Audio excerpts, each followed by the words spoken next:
Okay, so we quartered our tomatoes, we put them in our Cuisinart. My Cuisinart is really small. Do I love it? Yes. Doesn't matter what's in your kitchen, it matters what you're doing in your kitchen. We're gonna now go visit the olive oil, butter, and garlic. And as you can see, there's a little bit of movement in here. You don't wanna take it past this movement or this sort of cooking activity because you definitely don't want to burn your garlic. It becomes crispy, and this is not about crispy.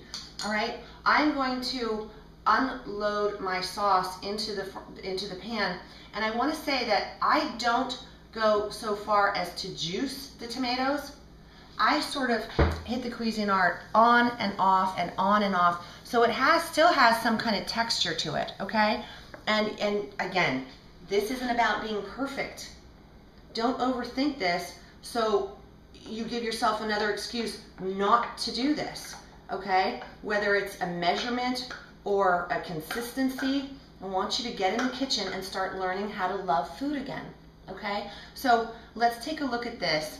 The tomatoes are now in the pan. I'm sweetly blending the olive oil, butter, garlic mix, and I'm going to stop the video to Cuisinart the remainder of the tomatoes because my Cuisinart is so small, and I'll see you right back here in a second. Okay, so we're back.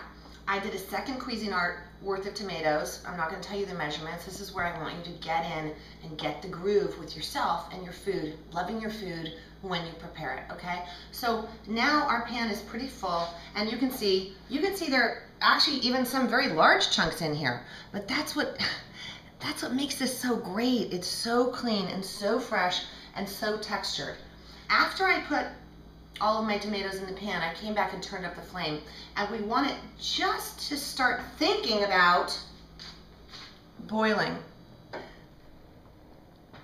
This is not a sauce that you want to boil and reduce and boil and reduce. I used to do that when I first learned how to make this, and it just took all the goodness out of it. So I'm going to come back in, I'm going to let it kind of blurble for a second or two. You don't want this to come to a full boil. In fact, the less you can get away from boiling it, I find, the better the sauce is. Okay, so we got a little activity in there, great. I'm going to turn down the flame again, and here's where I'm going to add our fresh basil. How much do I put in? How much I want. What I want it to taste like. If you don't have fresh basil, who cares? Use the freeze-dried basil at a spice rack in the market, okay? There's our basil. I love basil. There's quite a bit in there. And now we're going to add also our Himalayan sea salt. What I would suggest before you do that, though, is actually, I'm going to have to tell you, when you reach this stage of this recipe, you've got to taste this. It is so sweet and so fresh and so lovely. Now, I love my pink salt because I know all the minerals in it and all the benefits it has, and I also think it just picks food up a little bit. So whether you're using a shaker or loose salt, it doesn't matter. Again, how much salt do you use, Jess? However much you want. And it's not salt, it's not sodium, it's mineral-rich Himalayan sea salt, okay? We've already gone over that. I would let that sit here for a minute. Do not bring it to a boil. You can see it's a little steamy. You don't want to cook it so it all reduces. And you don't want to cook it so all the basil wilts to nothing either, okay? It's not complicated. We're trusting you to experiment and start creating food that you love.